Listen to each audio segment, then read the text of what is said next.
When a group of diversity all sorts decide to arm wrestle a creepy dismembered hand, they go over the top, letting the undead cross over for a supernatural Nang party. Problem is, the spirits decide to stay and terrorize one particular emo teenager. Get ready for some scares in Talk to Me.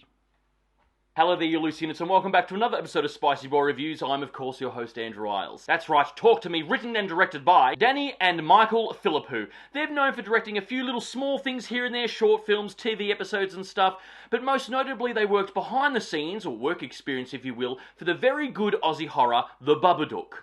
We open the film in Radelaide, South Australia.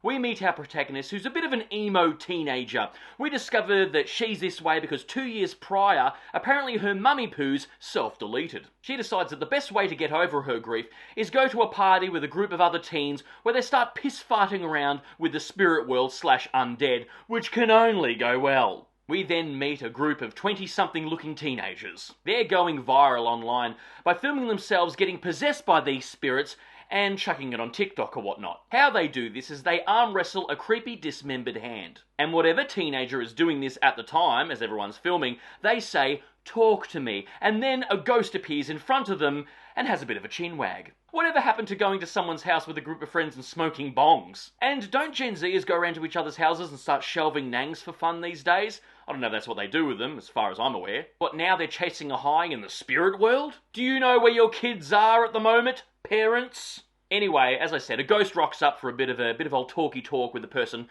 arm wrestling the dismembered creepy hand, and when the person who's holding the hand says, "I let you in," then they get possessed with that spirit. Well, it's good to know that at least the undead understand consent. When the possession happens, every party onlooker is filming, having a bit of a giggle and a laugh, teasing the plights of this limbo-dwelling spirit. What is it with kids and teasing? They can't bloody help themselves.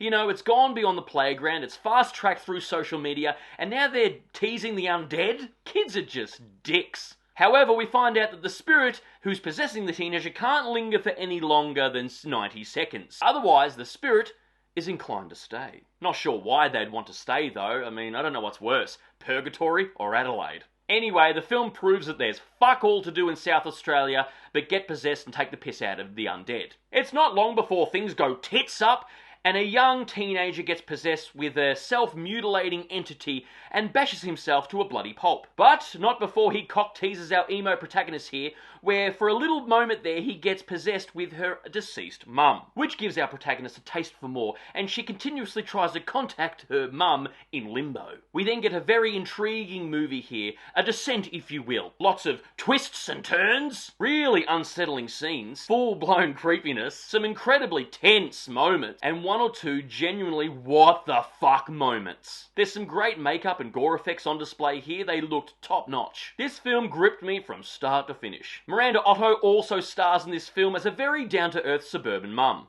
And I've got to say, she's pretty much best on ground here. Every scene she was in was absolutely amazing, and she was so real and believable. All the viewers watching this film overseas just know that Miranda Otto's character is 90% of what suburban mums in Australia actually are. I genuinely enjoyed this film. It's the perfect runtime for this genre as well, an hour and a half. And all the actors were great. They were really good. It's really pleasing and welcoming to see an indie Aussie horror just be so good. I really hope this film does well. I know that word of mouth is really good for this film. It's getting around, and my cinema was pretty much packed because I see the potential for a franchise here. It kind of hints at that as well as the film goes on, and I completely welcome it. It tackles a very similar subject to Insidious Red Door, but honestly I think this film did it way better. I'm really excited to see what, Danny and Michael Philippou do next. This is such a well-made horror film, treated with respect, and obviously made by fans of the genre. Australian horror fans usually get screwed over with horror movie releases. We usually don't get horror films until way after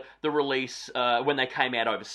Like the perfect example is the film X and Pearl. I mean, I think Pearl's only just coming out now. And Sisu is just getting a cinematic release in Australia as we speak. I mean, that film's been out for ages. There's passionate horror fans in this country, and this film proves, along with other films like Saw, Insidious, and The Babadook, that there's really talented Aussies working in the horror genre. So please give us all of the horror releases when everywhere else gets them. I thoroughly recommend this film. If you're a horror fan, if you're not a horror fan, I think you'll still take something away from this. Top notch, mwah, very good horror film. Go see it. Guys, that's my cheeky little review of Talk to Me. Write down if you've seen it, if you're excited about it, and what's your favourite Aussie horror film? And of course, if you've made it this far into the episode, please give me a thumbs up because your love and support keeps me going because I just love movies and I assume you do as well. And of course, don't forget to hit that subscribe icon because I give out an episode weekly and I'll see you back here next week for the next review, and until then, stay spooky, kids.